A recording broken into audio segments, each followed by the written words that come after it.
Welcome friends, I'm Jana Eubank and today we are scrapbooking our furry friends. Our pets are our loyal companions. They are constant friends to both us and our children. They are offering up warm snuggles and they even offer us entertainment.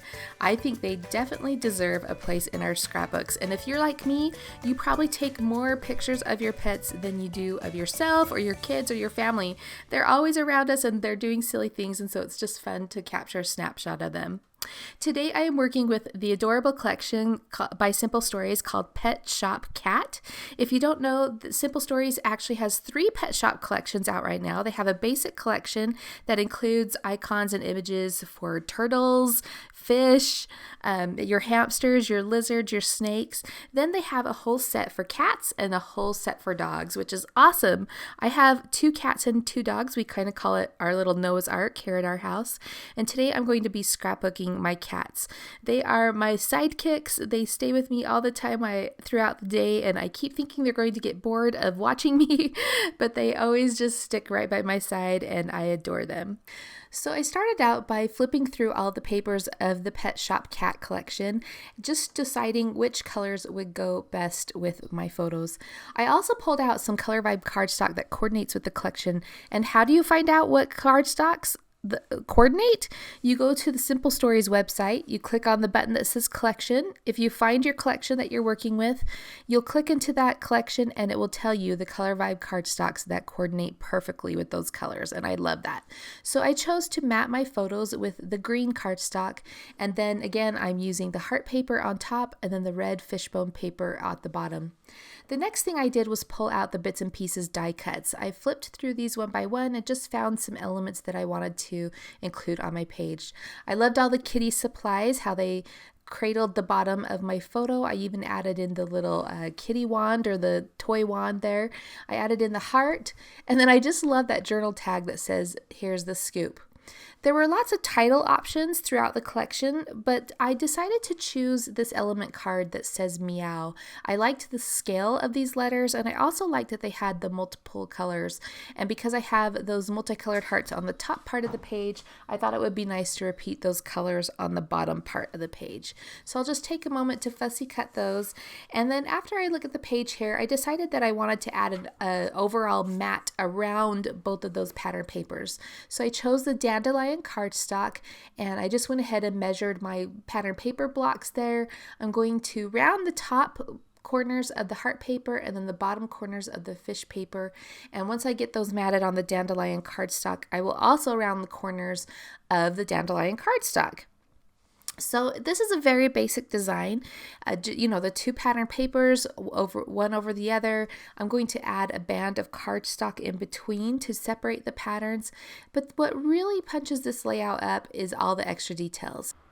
For example, you can see right here that I went ahead and did some stitching around the edge. Just a few little stitches here and there. Just adds a bit of texture. It also calls in a bit of softness because thread is a soft material, and so it breaks up the flat feel of the papers and the die cuts. So I'm going to get the die cuts that I've already selected into place, and then I will continue working with some other materials. I've decided to move that heart die cut to the center of the photos. I will keep the kitty supplies on the bottom left and then balance out that with the journal tag on the right. You can see that I've placed the overall block offset towards the left to allow room for that journal tag there. So here I'm just flipping through, trying to find some papers that I can use to do the strip across the 2 pattern papers. I decided to go with the green cardstock. It's the same color that I used to mat the photos, and I will eventually also add a strip of that navy meow paper to the center. I went ahead and cut that strip a little bit longer again on the right side just to anchor that journal tag that's going to overhang the edge of my pattern paper block.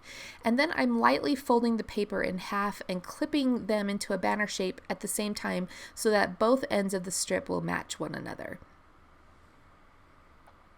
Now that I've tucked it under the photo, I do decide, yes, I need a second pattern, and so I grab this dark navy tonal pattern that says meow all over it, and I'm going to add that to the center of the green block. or the green strip, after I get that attached to the green strip, I'm going to flip it over and I'm going to follow the angle of the cut that I did, but I'm going to, for the banner ends, but I'm going to leave it overhanging and have it overhang a little bit longer just to add an additional layer so it's not so perfect and matched up. I'll tuck that under the photos and then I'll be ready to start adhering all of those die cuts into place. To add a bit of dimension, I like to use thin foam tape. I also use thicker foam tape, but for most of my elements I use thin foam tape. That way I can layer the foam tape on top of one another in case I want one other element to be a bit deeper. But the thin foam tape adds just a bit of shadowing, however it doesn't add a ton of bulk to your page, so I really like to work with that. Now that I've secured all of the die cuts into place, my title is still floating there, I'm going to add even more interest to this page with some different textures. If your layout starts to feel flat, it might be because you're using all pattern papers and all die cuts or all stickers. All of those elements are very flat, so it really helps to bring in other embellishments or other elements with different textures. So we have the little puffy or squishiness of the foam stickers that I'm going to add in now. I added that catitude word below the meow. I did that because we have the black paws at the top of the page and that darker pattern paper towards the top of the page. So that's going to balance that by putting something dark towards the bottom. Here I'm just looking through the elements. I'm going to put a little brush. I put the brush there because it wasn't included in the kitty supplies, but also it balances out the yellow W that's on the right side of the page. I also put the blue puppy paw print, or not puppy paw, kitty paw print on the right side to balance the blue letter O that's in the middle of the page. I really want to place some cats on this layout because there's so many cute kitty critter icons throughout this entire collection, but I just feel like the ones that I'm looking at are out of scale. They're the same size as the milk bottle, and so it kind of bugs me visually. I want them to be more in scale with the kitty supplies. So I tuck those away for a moment. I'll come back to them later. And for now, I'm going to play with the brads. Again, this is another texture that we're adding into our page. I love the decorative brads because they have the shininess of the metal rim, but they also have the epoxy over them. So again, it adds a different texture into the page, just elevating your design. I put a couple of them to the right side of the milk bottle, and now I'm looking for something to go with that litter box over by the "Here's the Scoop" tag. I want to angle my tag to the right, and it's kind of bothering me that the litter box is also angled. So I come up with the idea, well, maybe I'll put this foam litter box over the top of it, then it can be a little more straight. However, I feel like it's a little bit too big, so I'm going to flip through the sticker book and I find another little litter box icon that is in between. I know it looks the same size, but it's slightly smaller than the foam sticker. So I'm actually going to mount this onto white cardstock. It's so funny that I'm taking the time to do this. Probably normal people would be like, why are you doing that? It doesn't really make a big difference. But to me, it does. So maybe you're the same way. So I trim off the litter box on the tag because, I'm going to place this other one over it. That way I can angle the tag to the right slightly. And now that I've matted that sticker book litter box, I can place that over it and I can place it straight. And it solves my little problem where it bugged me that it was angled. I know, we take these steps as scrapbookers, right? All right, so now that I have that all figured out, I'm going to add a couple of brads next to the litter box. And then because I want to continue that glossy feel of the brads all the way across to the left side, so I'm going to add a few brads over there. I thought I would stick the one behind the kitty wand, but it just felt, I don't know, too much. So I placed it over the top of one of the toys, and then I just added a couple of brads there. Here's another texture that I'm adding into the page. I have this bright red twine that I'm going to add to the top of the tag. Again, it's a little bit of softness, just like that stitching. At first, I tied it into bow. I felt like the bow was too fluffy and in the way, so I'm just going to loop it and knot it this time. And I'll just put a little dab of glue to keep that in place, and I will also use my mini stapler to staple it down.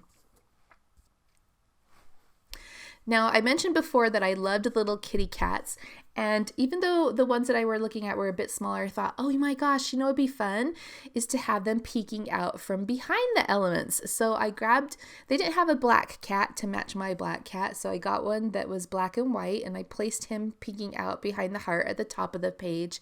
And then I placed a white fluffy cat peeking out behind the journal spot. You can see that I stamped the names of my cats onto that label die cut at the top of the page. So my black cat is named Ozzy. Excuse me, my black cat is named Ozzy and my white cat is named Phoebe. I will add my journaling to the tag, and then of course I gotta bring that glossy texture to the top of the page with some more brads, so I just sprinkled a few up there by the black and white kitty. And that completes this page. It's a really simple design, but if you take the time to incorporate some different types of textures, it's going to punch it up or level it up. This is, again, the Simple Stories Pet Shop cat collection. Be sure to check out the dog collection and the general collection as well. We'll see you next time.